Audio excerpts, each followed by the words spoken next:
The Varric Admiral was still laughing when I walked into the chamber. Not a quiet laugh, not the kind a person tries to hide. He was laughing the way someone laughs when they have decided, years ago, that the person in front of them does not matter enough to be embarrassed in front of. His name was Admiral Goreth, and he had 4 arms, silver skin the texture of dried leather, and eyes like 2 flat coins pressed into his face. He was laughing at a human man named Colin Ferris, who had spent 11 months traveling from the Kelton colony to present a trade grievance to the Galactic Conclave. Colin was 43 years old. He had 3 children. He had a folder of documents under his arm that he had personally carried through 6 transit stations, 2 quarantine holds, and 1 bureaucratic delay that lasted 9 days, because someone on the Conclave's administrative staff had spelled his name wrong. He stood in the center of the chamber floor, with his folder pressed against his chest, and his jaw tight, and his eyes doing that thing human eyes do when a person has decided they are not going to cry in public no matter what. I was sitting in the elevated observer row, reserved for senior ambassadors. I was 61 years old. I had been doing this job for 32 years. I knew what was going to happen next, because I had watched it happen 18 times before, in rooms like this one, to people like Colin. Goreth finished laughing, and said something in Varric. The translator in my ear rendered it as, "the little soft ones, and their little soft complaints." Several Cylon delegates made a sound that served the same function as laughter among their species. The Dory elder at the head of the arbitration table said nothing, which was his way of permitting everything. Colin opened his folder. He began to speak. He had a calm, clear voice, and he explained, sentence by sentence, how the Varric Shipping Consortium had been charging human colony ships a surcharge at the Galtern waypoint that was not applied to any other species. He had the numbers. He had the comparison tables.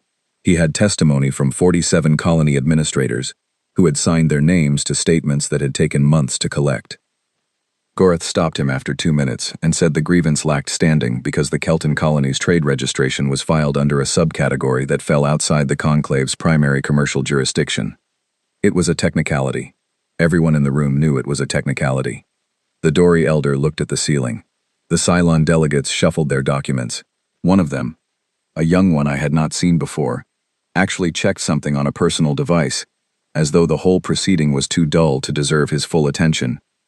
Colin said, "With respect, Ambassador, that subcategory classification was applied to Kelton Colony by the Conclave's own administrative office, without our knowledge or consent."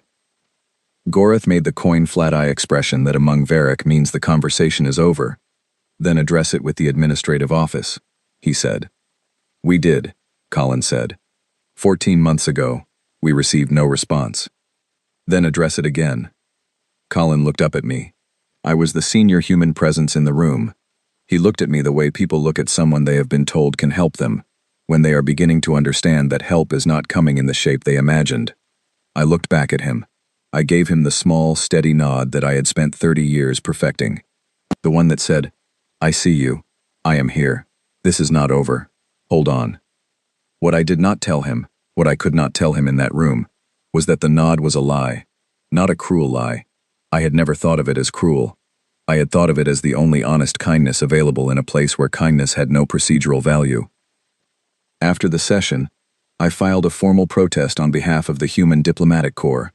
It was the 12th formal protest I had filed that year. The Conclave's response time on formal protests averaged 8 months. The previous 11 had been acknowledged, catalogued, and placed in a review queue that had not moved in 3 years. My name is Elias Vorn. I was Earth's senior ambassador to the Galactic Conclave for 19 years. Before that, I spent 13 years as a junior diplomat, a trade attaché, a cultural liaison, and once, briefly, a hostage negotiator in a border dispute that the Conclave later ruled had never technically occurred. I believed in patience. I want to be clear about that, because everything that comes later makes it easy to read me as someone who was naive, or weak, or complicit in what was done to humanity during those years. I was not naive. I understood exactly what the Conclave was. I understood the power structure, the contempt behind the formality, the way the older species used procedure as a weapon, because a weapon you can call a process is easier to defend in polite company. I believed in patience because I had done the math. Humanity had been in the conclave for 22 years. We had no fleet capable of challenging the Varric. We had no financial leverage over the Cylon. We had no ancestral claim that the Dory would recognize, because the Dory only recognized ancestral claims that were old enough to predate their own records, and human civilization, by their accounting, was roughly the equivalent of a new construction development in a neighborhood where the other residents had been living for 4,000 years. Patience was not weakness. Patience was the only card we had. That is what I told myself. That is what I told Colin Ferris when I met him in the corridor outside the chamber, where he was standing with his folder still pressed against his chest and his jaw still tight. The administrative reclassification is the path, I said. I have a contact in the conclave filing office. It will take time, but it is the correct avenue. Colin looked at me for a long moment. He was a careful man, a colony administrator, not a diplomat, and careful men ask careful questions. How long, he said. 18 months, I said. Perhaps 2 years. He nodded slowly. He was doing what people do when they accept an answer they do not accept. The surcharges are taking about 11% of our annual trade margin, he said. In 2 years, that's 2 winters where we are choosing between infrastructure repairs and food imports. I know, I said. Do you? He said it without sharpness. He said it the way a person says something when they genuinely want to know if the other person understands. Because if they do not, there is no point in continuing the conversation. I told him I did. I told him I would personally follow up with the filing office. I told him the process was frustrating, but it was the process. And the process was what protected everyone, including us, in the long run. He thanked me and walked away down the corridor, and I watched him go, and I thought about the 9-day delay at the transit station, because someone had spelled his name wrong, and the 14 months of unanswered correspondence, and the 2 winters of 11% margins, and I thought about how the Varric admiral had laughed. My junior aide at the time was a young woman named Claire Owen. She was 26, 2 years out of the diplomatic academy, and she had the particular energy of someone who had studied something very hard, and was now discovering that the real version of it did not match the version in the textbooks. She had been standing behind me in the observer row during the session. Walking back to the human diplomatic offices, she said, "Why do we keep letting them do this to us?" I gave her the answer I had been giving for 30 years. I talked about leverage, and long games, and the importance of not provoking a military response from the Varric when we were not yet in a position to absorb one. I talked about the Cylon's control of 3 key transit corridors that we depended on. I talked about the Dory's role as arbiters, and how burning that relationship would cost us more than it would cost them. She listened to all of it. She was respectful. She nodded at the right moments. When I finished, she said, "That all makes sense, Ambassador. I just want to understand. At what point does the math change?" I told her that was the right question to keep asking. I told her that when the math changed, we would know.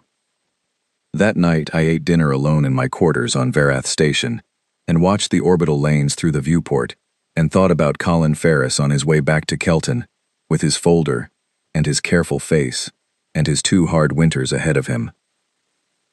I told myself I was being wise. I told myself patience was its own kind of strength. I was very good at telling myself things.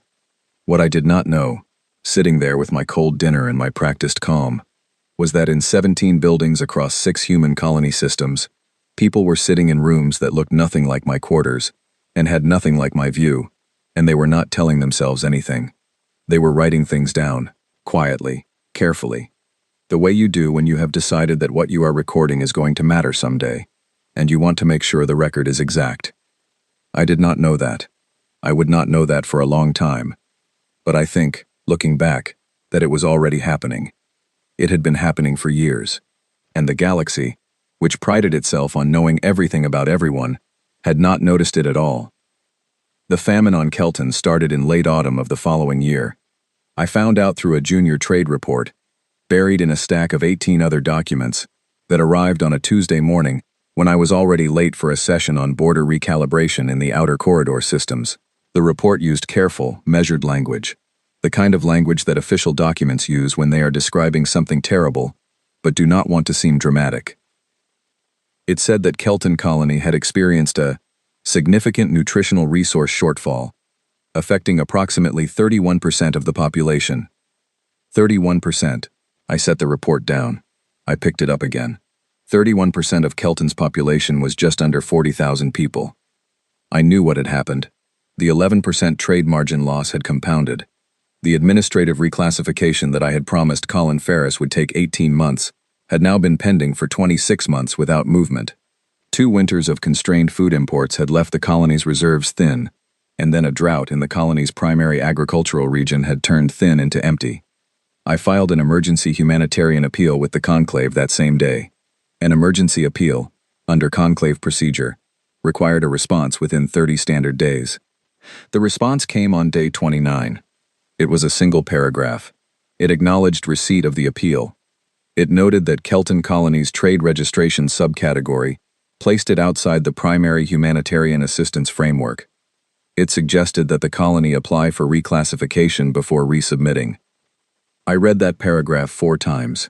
Each time I read it, something in my chest did something that I did not have a name for. Not rage. Something quieter than rage. Something that takes longer to develop than rage and goes deeper, and does not have the decency to burn itself out. I went to see Director Ceylon Marath, the senior Ceylon representative on the conclave's humanitarian board. He was a tall creature, pale green, with a face that had been described by human researchers as architecturally neutral, meaning it was very difficult to read any expression on it. He had been on the humanitarian board for 11 years. In those 11 years, the board had approved 63 aid packages. None of them had gone to a human colony. I sat across from him, and I laid out the situation in plain terms. 40,000 people, insufficient food, a reclassification process that had been stalled for over 2 years, through no fault of the colony. I asked him what it would take to expedite emergency assistance. He told me that the process existed to ensure fairness and consistency. He told me that making exceptions set dangerous precedents. He told me, with his architecturally neutral face completely still, that he was sure the colony would find local solutions in the interim. I asked him what local solutions he had in mind for 40,000 people in a drought year, with empty reserves. He said that was outside the board's purview to advise on. I went back to my office. I sat at my desk. I looked at the wall. Claire Owen knocked and came in without waiting, which she had recently started doing and which I had recently stopped objecting to, because she always came in when there was something I needed to know and had not yet found out. She put a single printed document on my desk and stood back. It was a purchase record. The Ceylon trading firm Marath Vell, which shared the first part of its name with Director Ceylon Marath, and which I later confirmed was partially owned by 3 members of his family, had purchased emergency food commodity contracts on the open market 6 weeks earlier. Contracts sized to supply approximately 40,000 people for 1 season. They had purchased them before my emergency appeal had even been filed. I looked at the document. I looked at Claire. She said nothing. There was nothing to say. We were both looking at the same thing, and we both understood what it meant, and neither of us had words for it that were usable in a diplomatic context. I filed a conflict of interest complaint against Director Ceylon Marath. The complaint was received by the Conclave Ethics Board. 14 months later, the Ethics Board issued a finding that the purchase had occurred prior to the appeal, and therefore did not constitute a conflict of interest under the current procedural definition. By that time, 3 aid organizations, 2 human, 1 independent, had managed to get food to Kelton through private channels. The famine had lasted 7 months. 11 people had not survived it. 11. Not thousands. Not hundreds. 11. And I remember thinking, at the time, that we were lucky, that it could have been so much worse, that the private channels had worked, that the system, while broken, had not completely failed. I remember thinking that, and I remember being ashamed of thinking it, and then filing the shame away next to everything else I had filed away, in that place inside a diplomat that functions like a very organized, very quiet, very full cabinet. The year after Kelton, the Varric moved into the Soren system. Soren was a disputed corridor system with 2 habitable moons. Humans had been operating a research station on the smaller moon for 9 years. The station was called Farpoint, and it had a crew of 61 scientists, engineers, and support staff. It was not a military installation. It was not a political statement. It was a place where people studied the atmospheric dynamics of gas giants and wrote papers about it. The Varric arrived with 3 warships. They did not fire on Farpoint. They parked the ships in orbit and then sent a message saying that the Sorin system was being incorporated into the Varric territorial boundary under Conclave Expansion Protocol 7, and that all non-Varric personnel had 48 hours to vacate. The crew of Farpoint were given 48 hours to pack 9 years of scientific equipment and personal belongings, and leave a place that some of them had lived in longer than they had lived anywhere else. I was in the conclave chamber when the emergency session was called. I stood up and I objected. I used every procedural tool available. I cited the 9-year occupancy record. I cited the lack of prior notice. I cited the human research team's established presence as constituting a legitimate territorial interest under 3 separate conclave accords. The Dori elder, whose name was Archon Voreth, and who had been on the arbitration table for longer than most human civilizations had possessed writing, listened to all of it with his pale eyes half closed. He had a face like a folded map, and hands that never moved, not even when he was speaking. When I finished, he said that Expansion Protocol 7 had precedence over occupancy claims that lacked formal territorial registration. Farpoint had not been formally registered as a territorial claim. We had registered it as a research station, because that was what it was. I asked whether there was an appeal process. Voreth said the appeal window under Protocol 7 was 30 days prior to the expansion declaration. I asked when the expansion declaration had been filed. He said it had been filed 32 days earlier, in a standard administrative update that had been processed through the Conclave's secondary registration office. A standard administrative update, the kind of document that arrives with 400 other standard administrative updates and gets logged and cataloged and sits in a queue because no human diplomatic staff, no matter how careful, reads every standard administrative update from the secondary registration office with the urgency of a territorial threat. The crew of Farpoint evacuated. They came out with what they could carry. Dr. Owen Hadley, the station director, managed to preserve 17 years of combined research data on portable drives. He did not preserve his personal items. There was not enough time. I met him when his transport docked at Varath Station. He was a small, bearded man, with the kind of tired in his face that is not from one bad night but from many. He shook my hand and thanked me for trying.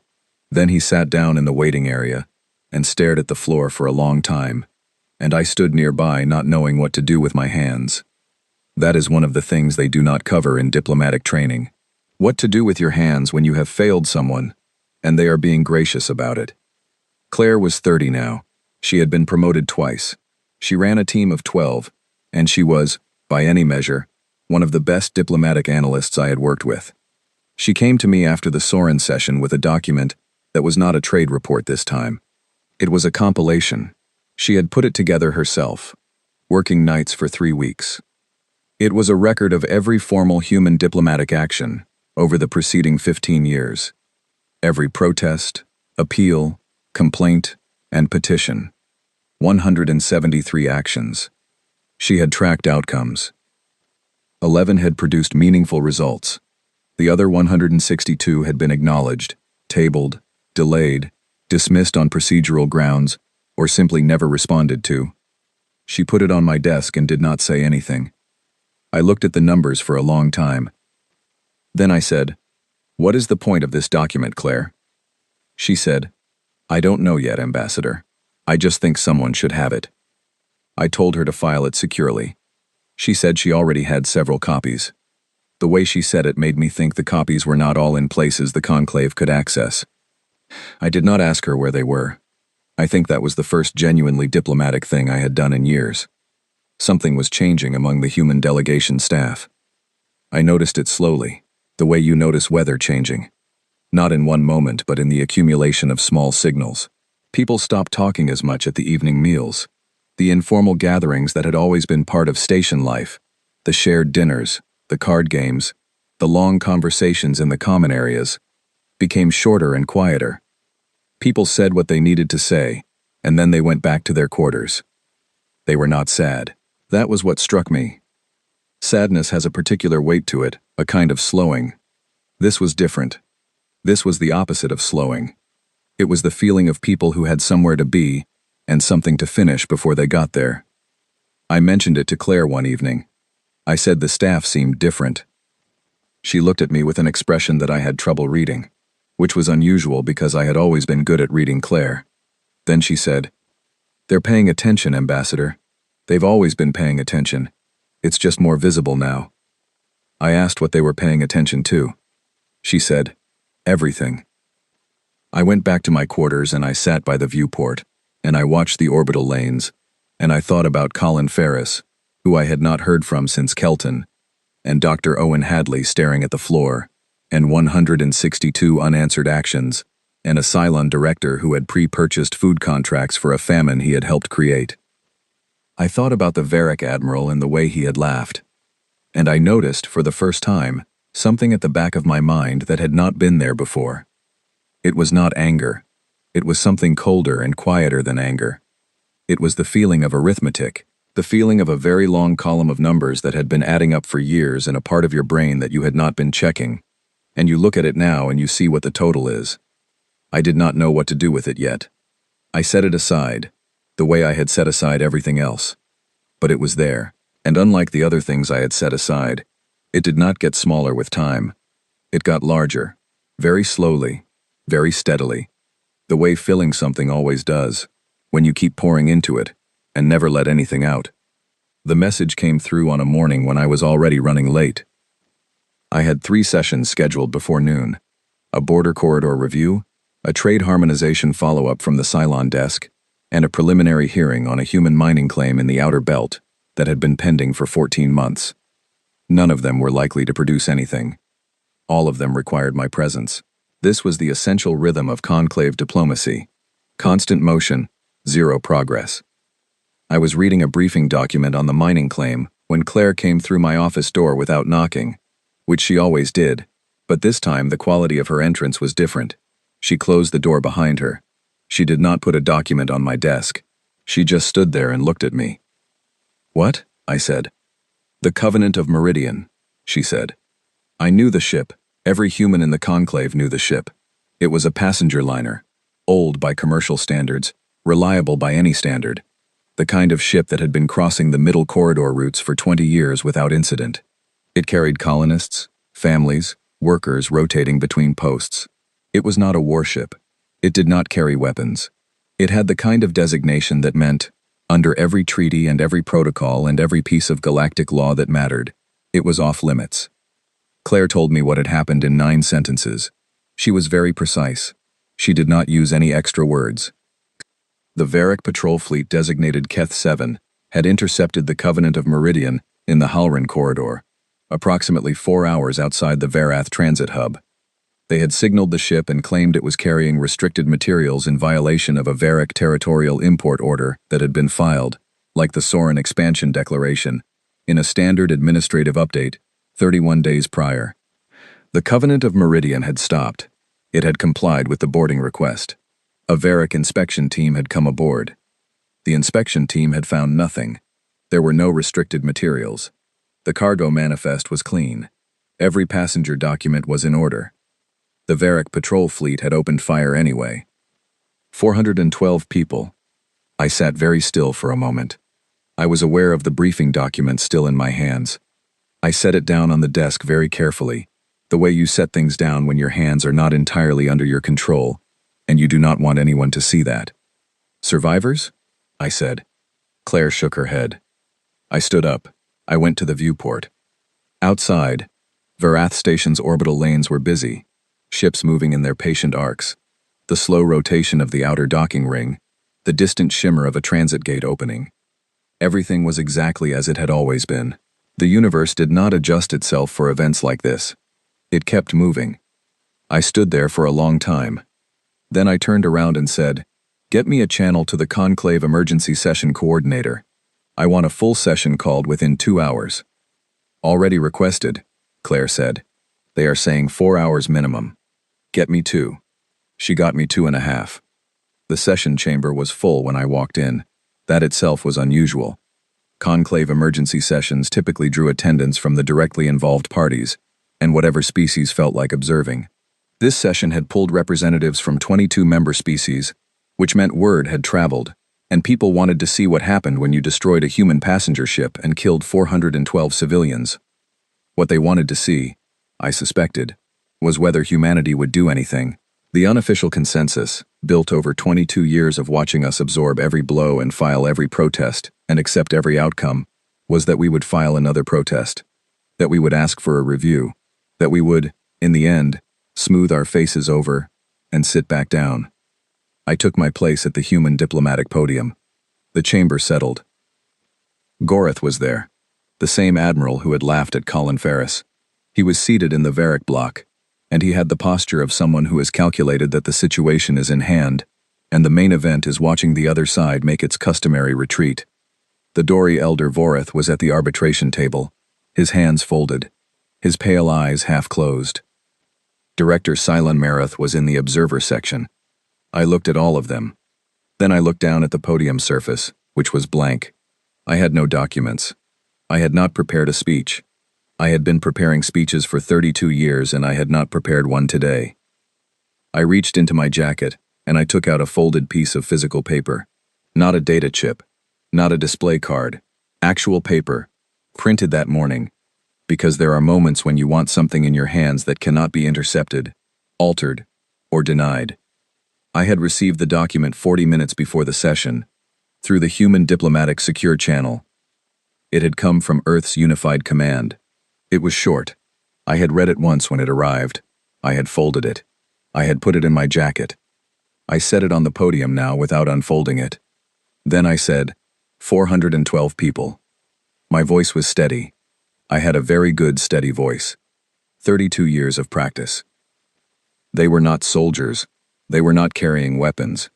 They were not in violation of any law, any protocol, any trade restriction, or any territorial order. The inspection confirmed this. The Varric inspection team confirmed this themselves. And then the fleet opened fire. I paused. I have, over the course of my career, filed 189 formal diplomatic actions on behalf of humanity.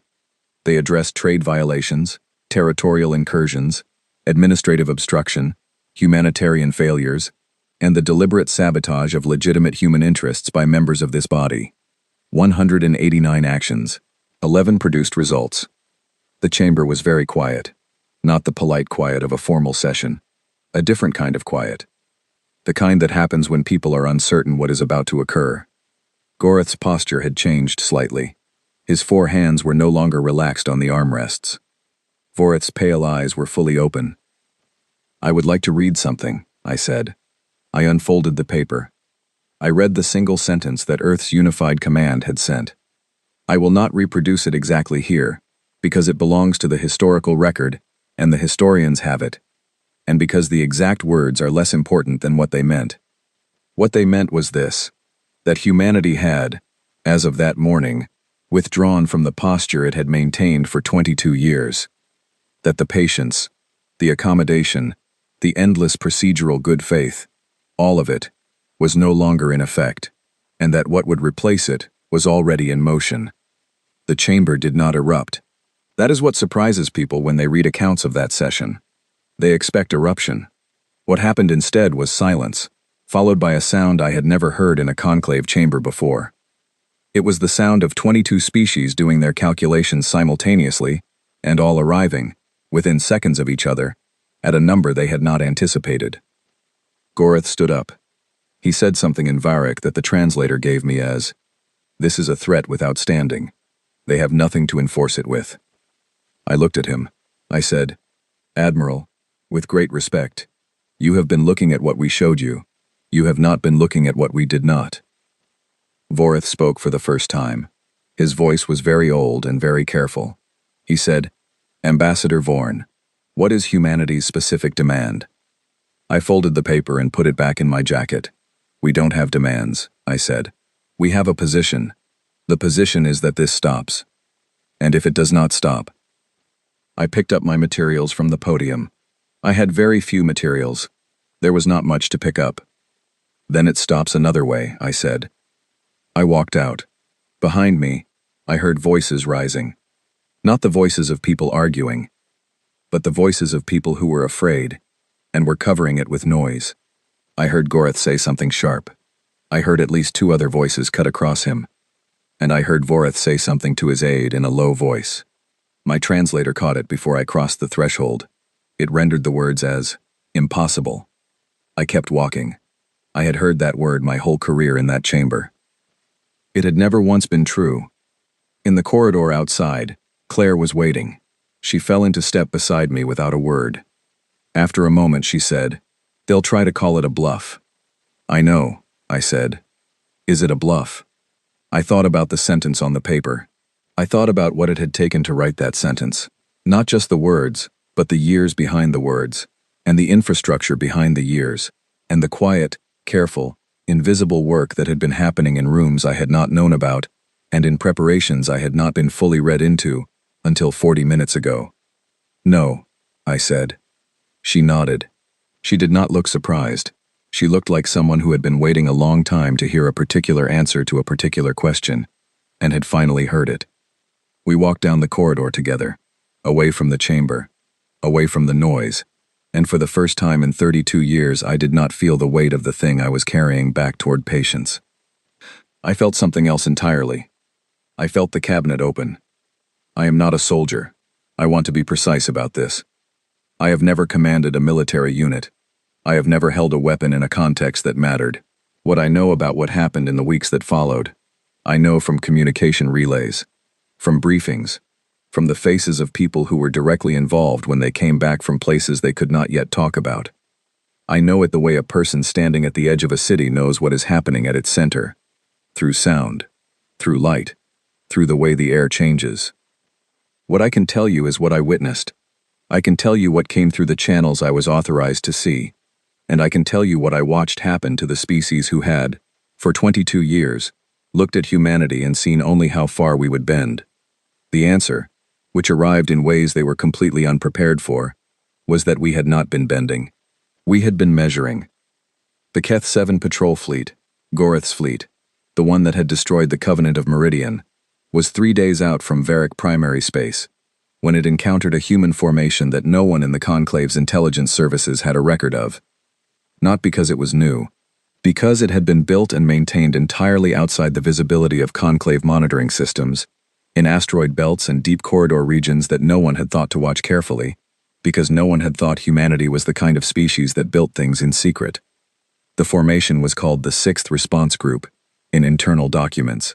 Externally it had no name, because it had never been acknowledged to exist. The communication that came out of that encounter was brief. It came from the Varric side. It was a request for a ceasefire dialogue. Admiral Goreth was not the one who sent it.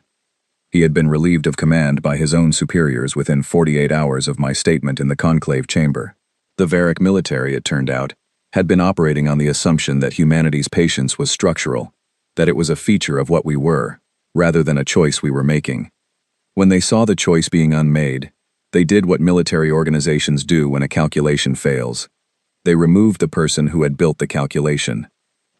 The Varric High Command sent a new representative. His name was General Vethkar, and by all accounts he was a serious and intelligent person who arrived at the dialogue table without Goreth's coin-flat contempt and with a much more current understanding of what he was looking at. I was not in that dialogue. That is a piece of the story that belongs to other people. But I received reports, and what the reports told me was that General Vethkar sat down, looked at the documentation that the human military command placed in front of him, and spent a long time not speaking. The documentation was the record. Not the diplomatic record. Not my 189 actions. The other record. The one that had been assembled in those quiet rooms, by those careful people, over the years when the human delegation staff had stopped making small talk at dinner. Every incursion, every violation, every act of deliberate harm, mapped to its cost, costed to its dollar and its person and its year. Vethkar, according to the briefing I received later, said to the human commander across the table, "You have been keeping this for how long?" The human commander said, "Since before you and I were born." The Cylon did not wait to see what happened to the Varric. They were, in many ways, faster processors of new information than any other species in the conclave, which is both what made them effective traders and what made them, in this moment, the first to understand that the environment had changed permanently. The Ceylon financial networks had been exploiting human colony systems for 11 years, through a series of trade mechanisms that were individually legal under conclave commerce law, and collectively constituted something that a human economist, named Dr. Petra Lang, had spent 6 years documenting in a report that the conclave's trade board had declined to act on. Her report was 87 pages. It had footnotes. It had appendices. It named every mechanism, every rate, every corridor surcharge and commodity lock and credit restriction by name.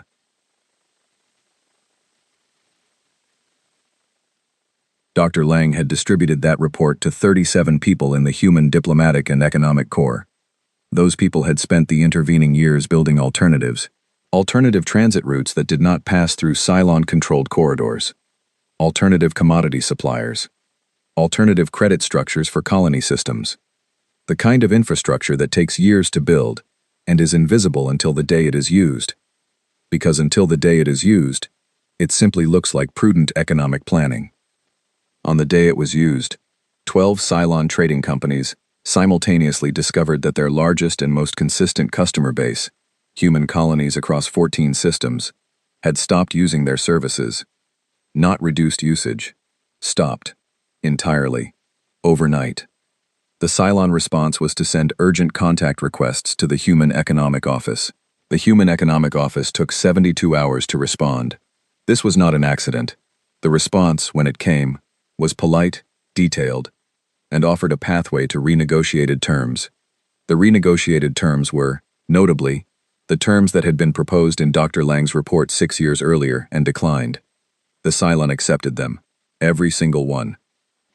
I was in my office when the acceptance came through. I read it twice. Then I went and stood at the viewport for a while and thought about Director Ceylon Marath and the food contracts he had pre-purchased for a famine he had helped engineer. He had retired from the humanitarian board 2 days after the conclave session where I had walked out. The official announcement said it was for personal reasons. The neutral species were the most interesting to watch. There were 11 of them in the conclave who had, over the years, maintained what they called balanced positions and what I would call careful non-involvement. They had attended sessions. They had abstained on votes that mattered. They had made polite conversation at diplomatic functions and then gone home and done nothing. In the week after the conclave session, I received contact requests from 9 of them. 8 of those contact requests arrived within 36 hours of each other, which told me that they had been talking among themselves and had reached a collective conclusion that they needed to be talking to me. I took the meetings one at a time. Each representative arrived with a variation of the same concern, phrased in the particular diplomatic language of their species, but amounting to the same question: what did humanity want, and how could they help provide it in a way that would make this situation resolve without spreading further?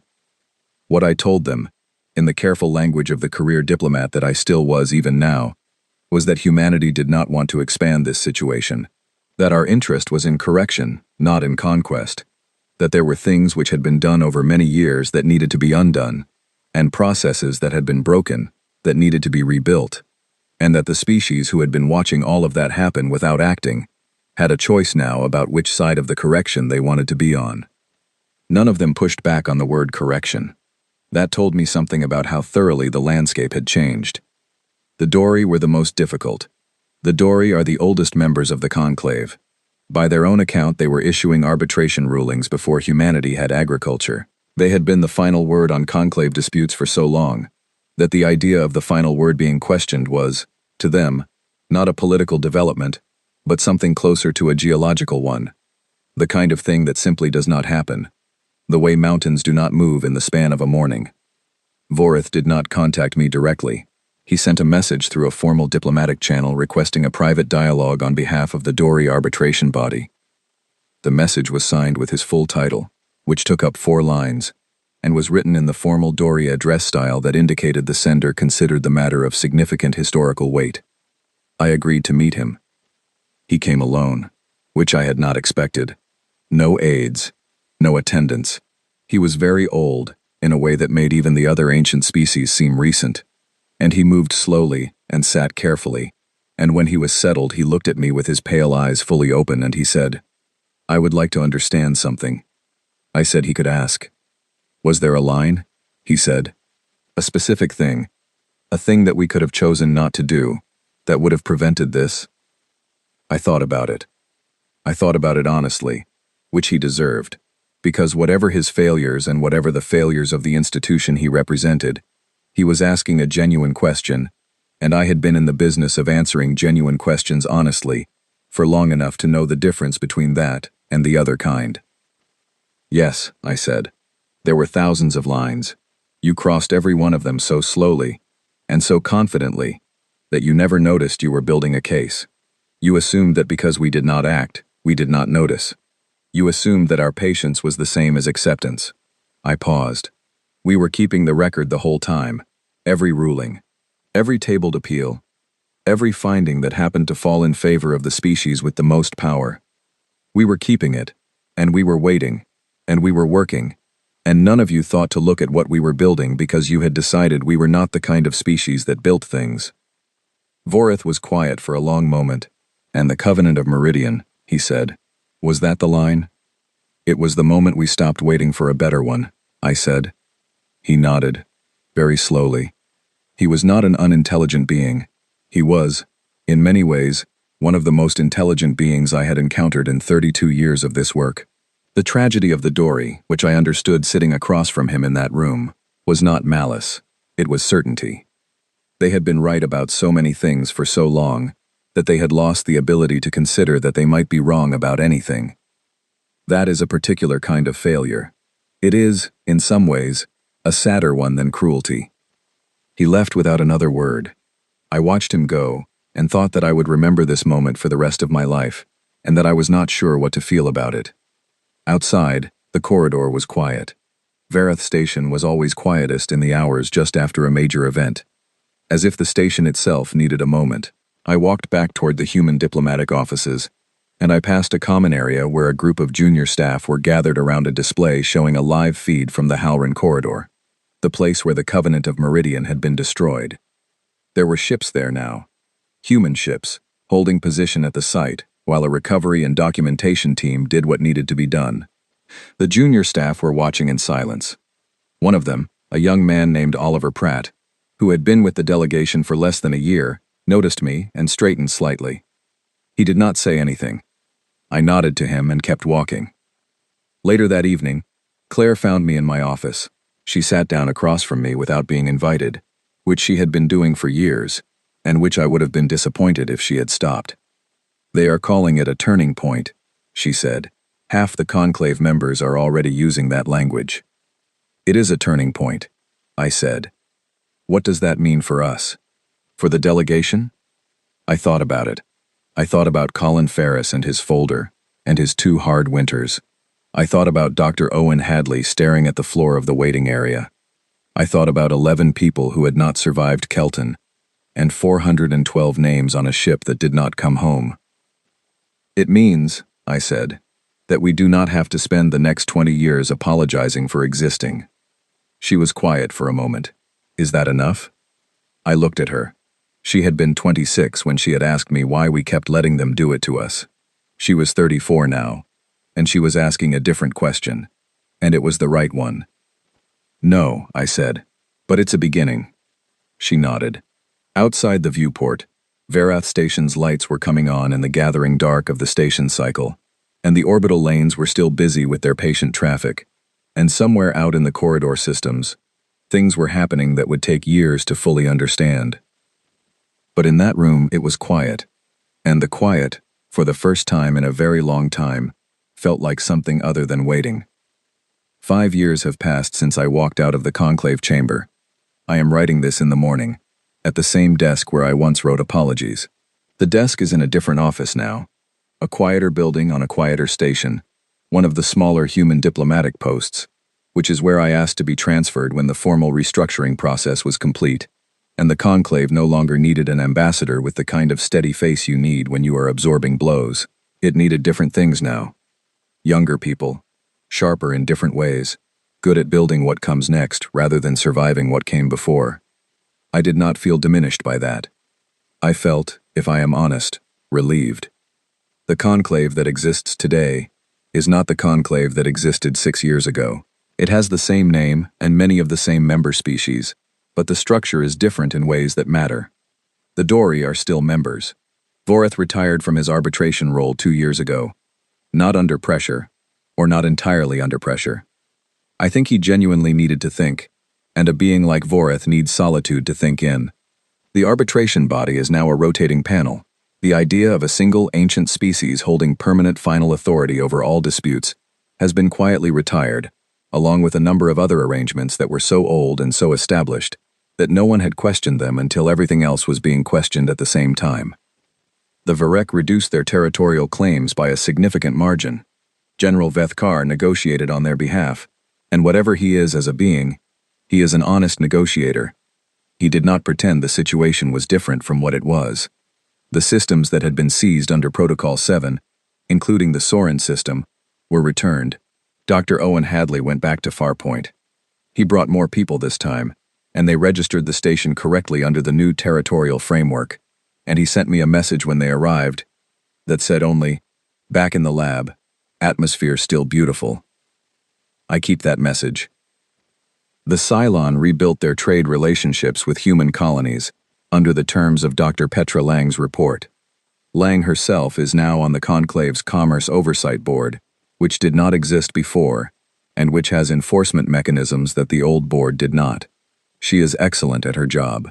She is also, by her own description, still annoyed about the 6 years the original report spent being ignored, and she brings that annoyance to every session she attends, which I consider a feature rather than a problem.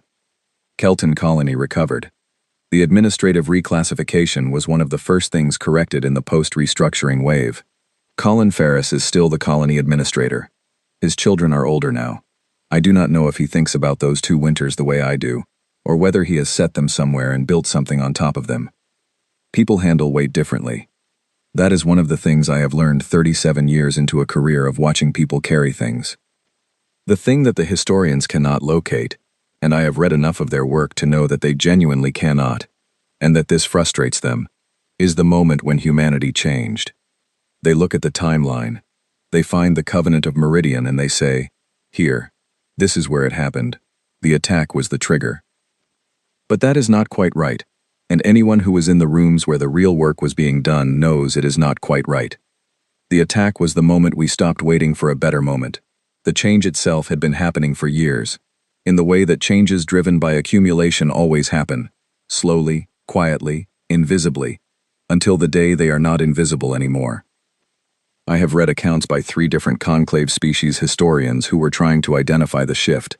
All 3 of them describe humanity as having transformed, or emerged, or revealed a hidden nature. This framing misses the point so thoroughly that I find it almost impressive. We did not transform. We did not emerge. There was no hidden nature. We were always this.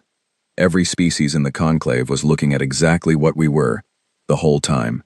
And they drew the wrong conclusions from it because the conclusions they drew were more comfortable than the correct ones. The comfortable conclusion was, humans are patient because they are weak. The correct conclusion was, humans are patient because they are human. And humans are the species that survived long enough to build starships by learning, first, how to endure winters that they were not sure would end. We evolved in a world that tried to end us every few thousand years in a different way, and we responded by developing a particular relationship with time. We hold things. We remember things. We pass things down across generations not as stories to inspire grief, but as data to inform decisions. The Varek evolved on a world with a straightforward resource environment and a clear dominance hierarchy. When they were stronger, they won. When they were weaker, they regrouped and tried again quickly. Their psychology is built for cycles of months, maybe years. The Cylon evolved as information traders on a world where the right piece of knowledge at the right moment was survival. They think in terms of advantage and leverage and the moment to use them. The Dorie. I spent years trying to understand the Dorie, and what I eventually concluded is that they had been right for so long that they had stopped being able to imagine being wrong, which is its own kind of blindness. None of them had the psychological framework to recognize what they were looking at when they looked at humanity. They saw patience and read it as passivity. They saw tolerance and read it as limitation. They saw a species that kept filing formal protests, and they decided the protests were the whole of what we were capable of. They did not see the filing systems. They did not see the parallel networks. They did not see the 20 years of infrastructure built in the spaces. They were too confident to inspect. They did not see Claire Owen compiling 189 actions into a document that she made multiple copies of, in locations they could not reach. They saw us say yes. And they heard, "We will always say yes." What we were saying, in the very specific language of a species that has an extremely long memory and an extremely organized internal record, was, "We are saying yes right now. We are noting that we are saying yes right now. We are noting the circumstances under which we are saying yes right now, and we will continue noting these things for as long as necessary, because we are very patient, and we have very large containers, and eventually the container tips." I visited the Covenant of Meridian Memorial on the anniversary of the attack last year. It is a physical structure now, on a small platform in the Halrin corridor at the exact coordinates where the ship was destroyed. It is made of recovered material from the wreckage. It is not ornate. It has 412 names on it, and it has a single line beneath the names that was written by someone I do not know. A person who was not a diplomat, and was not a soldier, but who found exactly the right words. The line says, "They were going home."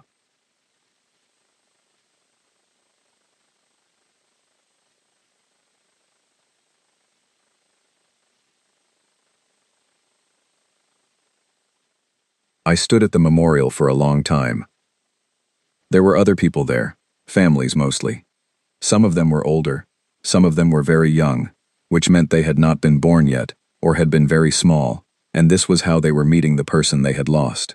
I did not talk to anyone. I was not there as an ambassador. I was there as someone who had been in the room when it might have been prevented, and had not found a way to prevent it. I do not know how to carry that. I carry it anyway. When I left, I walked to the small docking bay where my shuttle was waiting, and Claire was there. She had come with me, because she comes to most things that matter. And we stood for a moment before getting aboard, and she said, "Are you all right?" I thought about it honestly, the way I had thought about Vorith's question. "No," I said, "but I think I know the difference now between not being all right and not being sure what to do. I was not all right for 30 years, and I kept thinking I was sure what to do. Now I am not all right, and I know I don't always have the answer. That's probably better." She looked at me the way she sometimes did, as though she was deciding whether to say something or let it be. She let it be. We went home. I have been asked, by historians and by journalists and by junior diplomats who want to understand what those years were like, whether I would do anything differently. It is the question everyone asks about a long period of difficult decisions. It is also, usually, a question people ask because they want to be told that they would have done the same things in the same circumstances, and that everything was, in the end, inevitable. I do not believe in the inevitability of history. I believe in the agency of people, in moments that did not yet know they were historic.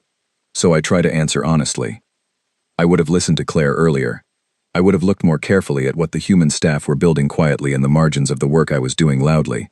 I would have understood sooner that patience and passivity are not the same thing, and that one can be used as a cover for the other without being the same thing, and that I had been confusing them for years. I would not have been so proud of absorbing blows. Absorbing blows is sometimes necessary. It is not, in itself, a virtue. And I would have gone back to Kelton, after the famine, after the private aid organizations got food in. I told myself I was too busy, that there were sessions and actions and documents that needed attention. The truth is that I knew what I would see, and I did not want to see it, because seeing it would have made what I was doing, the patience, the procedural faith, the steady nod, much harder to continue doing. I was protecting the strategy by not fully looking at the cost. I think that is the thing I would most change. But I also know that if I had gone sooner, and if I had seen sooner, and if I had arrived at the position we eventually arrived at 5 years earlier, I do not know that the infrastructure would have been ready. I do not know that the parallel networks existed yet. I do not know that Dr. Lang had finished her report, or that the alternative transit routes were built, or that the 6th response group had been assembled. There is a version of events where someone breaks first and breaks wrong, not from preparation but from pain, and the outcome is not correction but catastrophe. I do not know if I was navigating toward the right version on purpose or by luck. That is the honest answer. The galaxy is not the same place it was 6 years ago. It is better in some ways that matter, and unchanged in ways that will take a very long time to shift. Old habits and old hierarchies and old assumptions do not dissolve because a new framework is agreed to on paper. The species who spent thousands of years at the top of a particular order do not simply decide, because the order has been restructured, that they see everyone differently now. But something has changed in how they look at us. I see it in meetings. I see it in the way representatives who once interrupted human delegates now wait. I see it in the very small, very careful behavior of people who have revised their understanding of what they are dealing with and are not yet sure how to adjust. They are paying attention in a way they were not before. They are doing that math, the math that Claire described, all those years ago in the corridor outside the session. They are asking, when they look at humanity now, what is already built that they cannot see? That is, I think, the right question. I hope they keep asking it. Young Oliver Pratt, the junior staff member I had nodded to in the common area during the restructuring, came to find me last month. He had been promoted twice since then, and was preparing to move to a senior posting in the outer corridor region. He wanted to talk about the work, what to expect, how to approach the species he would be dealing with, how to think about patience and when to use it, and when it had run its course. We talked for 2 hours. He was sharp and careful, and he listened the way good diplomats listen, not waiting for a gap to speak into, but actually absorbing what was being said and building on it. Near the end of our conversation, he asked me what the most important thing was. The one thing, if he could carry only one lesson into the next stage of his career. I thought about it for a while. I thought about Claire's document and Colin Ferris's folder, and Dr. Hadley staring at the floor, and Vorith asking where the line was, and the 412 names that someone I did not know had found the right words for. Don't mistake how long someone has been quiet, I said, for how long they have been still. He wrote it down. He was a careful young man. I thought he was going to do well. I went home that evening and sat at my desk and watched the stars through the small window of my quiet office, and thought about all the rooms I had been in, and all the documents I had filed, and all the things I had carried back toward patients, one after another, for more than 30 years. The cabinet is empty now, or mostly empty.